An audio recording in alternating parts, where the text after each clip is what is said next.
Merhaba arkadaşlar, kanalımıza hoş geldiniz. Bugün sizler için Neslihan Atagül'den en güzel karelerini sizler için hazırladık.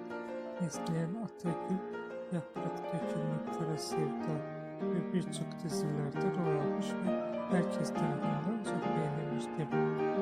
Biz de sizler için onların en güzel ve en özel karelerini hazırladık. Bu videoların devamlı gelmesini istiyorsanız kanalımıza abone olup yorum yazmayı unutmayın. Kanalımızda daha birçok video bulabilirsiniz. Bizi izlemeye devam edin. Herkese teşekkür ederiz.